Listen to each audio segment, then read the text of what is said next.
पहुंचाएंगे। भाजपा नहीं उतारेगी तीसरा उम्मीदवार, ये सियासी गलियारों से जुड़ी बड़ी खबर है। 2 सीटों के लिए पार्टी ने उम्मीदवार जो है घोषित कर दिए, प्रत्याशी घोषित कर दिए और उसके बाद ये बड़ी खबर, भाजपा तीसरा उम्मीदवार नहीं उतारेगी।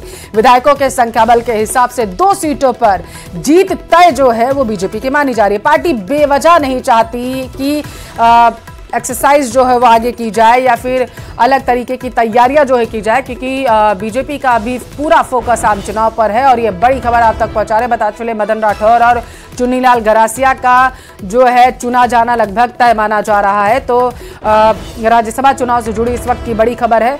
2 सीटों पर 2 उम्मीदवारों की घोषणा जो है बताते चले कि बीजेपी कर चुकी है। अब जानकारी यह है कि तीसरे उम्मीदवार की घोषणा करने में बीजेपी ज्यादा दिलचस्पी नहीं दिखा रही है। जानकारी है कि भाजपा तीसरा उम्मीदवार नहीं उतारेगी और 15 फरवरी को नामांकन जो है बीजेपी के उम्मीदवार कर सकते हैं, ऐसी जानकारी है। मदन राठौड़ और चुन्नीलाल गरासिया नॉमिनेशन जो है वो फाइल कर सकते हैं। पार्टी के वरिष्ठ अधिवक्ताओं की टीम जो है पूरी तरीके से सक्रिय हो चुकी है। नामांकन प्रक्रिया को लेकर आज चर्चा करेंगे पार्टी के नेता। तो किस तरीके से नामांकन फाइल किया जाना है, क्या कुछ आगे की रणनीति रहेगी जिसके तहत नामांकन फाइल किया जाएगा, तो ये चीजें जो है, इन सारी चीजों पर आज जो है मंथन किया जाएगा। 15 फरवरी को नामांकन बीजेपी के जो उम्मीदवार हैं वो कर सकते हैं। ज्यादा जानकारी के साथ संवाददाता टेलीफोन लाइन पर बाबूलाल दहल जुड़ चुके हैं।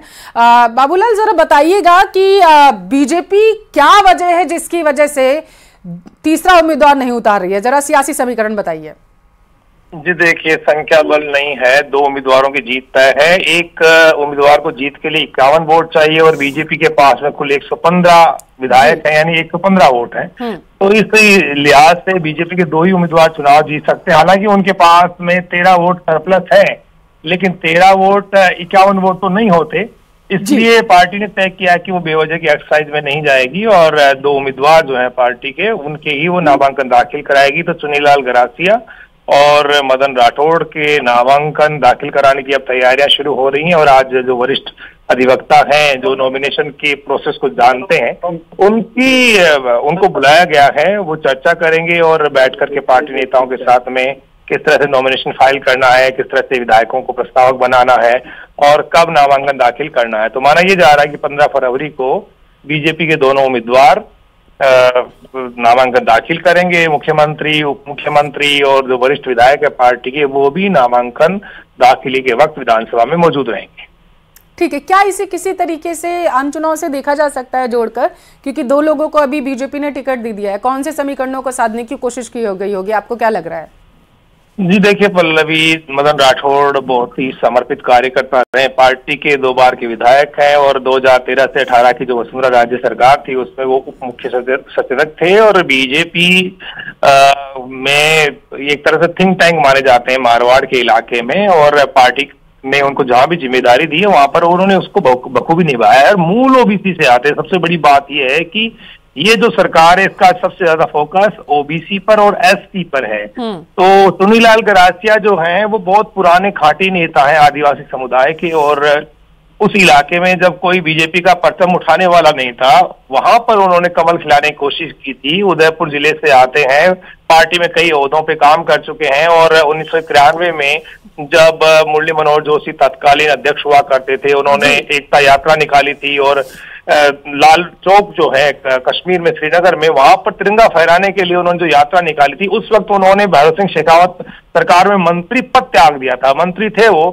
तो उन्होंने और योगेश्वर गर्ग ने मंत्री पद तक छोड़ दिया था देश के लिए, अपनी पार्टी के लिए। तो उनका जो त्याग है, जो उनका पार्टी के प्रति समर्पण का भाव है, पार्टी ने उसको एक तरह से रिकॉग्नाइज किया है और पार्टी ने उसको इनाम दिया उनको एक तरह से। तो आदिवासी समुदाय का जो वोट है एकमुश्त चाहिए बीजेपी को लोकसभा के चुनाव में, क्योंकि उस इलाके में भारतीय आदिवासी पार्टी की जमीनी पकड़ मजबूत हो रही है। 3 विधायक इस बार भी जीत के आए हैं और बीजेपी समझ ये रही है कि कहीं उसका खेल बिगाड़ न दे बीजेपी। और यही वजह है कि बीजेपी ने यह फैसला लिया। बहुत शुक्रिया बाबूलाल तमाम जानकारी पहुंचाने के लिए।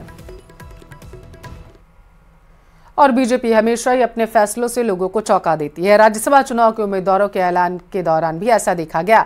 मदन राठौड़ को अपने उम्मीदवार बनाए जाने की घोषणा न्यूज़ 18 राजस्थान से मिली।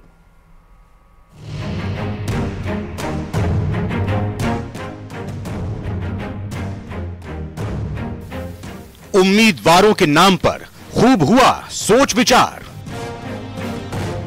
ताकि लोकसभा चुनाव में जीत मिले जोरदार।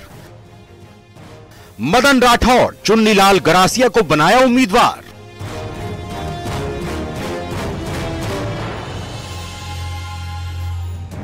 राज्यसभा चुनाव को लेकर बीजेपी ने सोमवार रात राजस्थान से 2 उम्मीदवारों की घोषणा कर दी है। मदन राठौड़ और चुन्नीलाल गरासिया को उम्मीदवार बनाया है। पहले मदन राठौड़ को जानिए। 2003 पहली बार विधायक बने, 2013 दूसरी बार विधायक बने, 2013 से 2018 सरकारी उप मुख्य सचेतक रहे। 2023 सुमेरपुर विधानसभा से निर्दलीय उम्मीदवार थे, पार्टी के समझाने बुझाने पर मान गए थे। बताया जा रहा है कि इसी का परिणाम रहा कि उन्हें राज्यसभा में भेजा जा रहा है। संगठन के तौर पर लंबे समय से काम कर रहे हैं। अब चुन्नीलाल गरासिया को जानिए। चुन्नीलाल गरासिया एसटी मोर्चा के राष्ट्रीय उपाध्यक्ष हैं, प्रदेश बीजेपी के उपाध्यक्ष रहे हैं, भैरों सिंह शेखावत सरकार में मंत्री रह चुके हैं, मंत्री पद से इस्तीफा देकर कार सेवा में गए थे। राज्यसभा उम्मीदवारों की घोषणा करके बीजेपी ने प्रदेश के ओबीसी और आदिवासी वोटर्स को साधने की कोशिश की है। देखिए, दोनों ही पार्टी के वरिष्ठ नेता हैं और संगठन के कामों में उन्होंने पूरा जीवन खपाया है। मैं सोचता हूं चुन्नीलाल जी गरासिया बहुत लंबे समय से पार्टी में जो भी दायित्व था, उस दायित्व को अच्छे से उन्होंने पूरे प्रदेश में जहां भी पार्टी ने काम दिया उस काम को अच्छे से किया है। मदन राठौड़ जी ने भी, चाहे जिले के प्रभारी के नाते हो, चाहे प्रदेश में पदाधिकारी के नाते हो, चाहे संसदीय सचिव होने के नाते हो, उन्होंने जो भी जिम्मेदारी दी बखूबी निभाई है। लंबे समय से संगठन में काम करने वाले ऐसे 2 कार्यकर्ता जो आदिवासी अंचल में एक साधारण कार्यकर्ता के नाते काम कर बढ़े, ऐसे चुन्नीलाल गरासिया जी, और लगातार एक साधारण कार्यकर्ता से सचेतक के पद तक पहुंचने वाले मदन राठौड़ जी को पार्टी ने अपना राज्यसभा के लिए उम्मीदवार बनाया। हम सब के लिए प्रसन्नता की बात है, बड़ा अच्छा वातावरण। श्री चुन्नीलाल जी गरासिया को उम्मीदवार बनाने पर राष्ट्रीय नेतृत्व का मैं आभार प्रकट करता हूं कि उन्होंने आदिवासी क्षेत्र से और ओबीसी के क्षेत्र से दोनों कर्मठ कार्यकर्ताओं को, लंबे समय से काम करने वाले कार्यकर्ताओं को अवसर प्रदान किया है।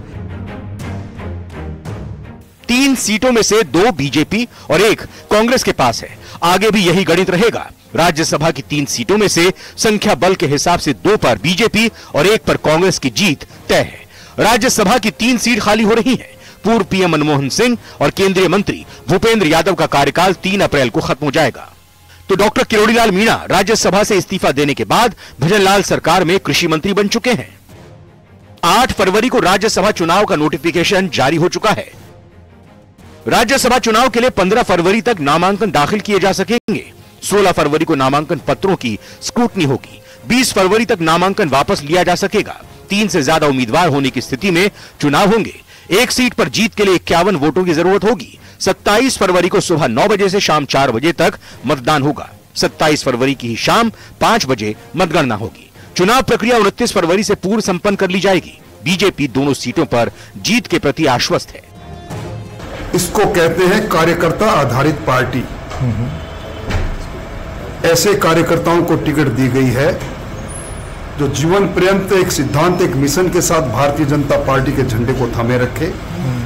मदन जी राठौड़, जिन्होंने पार्टी के संगठन में मंडल अध्यक्ष से अपना सफर प्रारंभ करके और 2 बार विधायक रहे और पार्टी के वरिष्ठ कार्यकर्ता रहे। चुन्नीलाल गरासिया, आदिवासी क्षेत्र में हमारा चेहरा। आज बड़ी प्रसन्नता की बात है कि धरातल के कार्यकर्ता, जब एक मुख्यमंत्री धरातल का कार्यकर्ता है, उसी के अनुसरण में इन दोनों को टिकट दिया गया है, मदन राठौड़, चुन्नीलाल गरासिया। ये हर्ष का विषय है और कार्यकर्ता अपने आप को एम्पावर्ड समझता है। मुझे लगता है कि आज के इस निर्णय से चुन्नीलाल जी गरासिया साहब, मदन जी राठौड़ साहब, दोनों के ही राज्यसभा का उम्मीदवार बनाए जाने से मुझे लगता है कार्यकर्ताओं में भी मनोबल का संचार होगा और योग्य निर्णय किया पार्टी ने। इसके लिए उनका केंद्रीय नेतृत्व का बहुत बहुत हार्दिक अभिनंदन। यहाँ के माननीय मुख्यमंत्री जी का। अभी उम्मीदवारों के चयन को लेकर शुरुआती चिंतन का दौर दिखाई दे रहा है। बीजेपी लोकसभा चुनाव को ध्यान में रखकर उम्मीदवारों का चयन करेगी ताकि लोकसभा चुनाव में पार्टी को लाभ मिल सके। न्यूज 18 राजस्थान के लिए दिल्ली से लखवीर सिंह और जयपुर से बाबूलाल धायल की रिपोर्ट।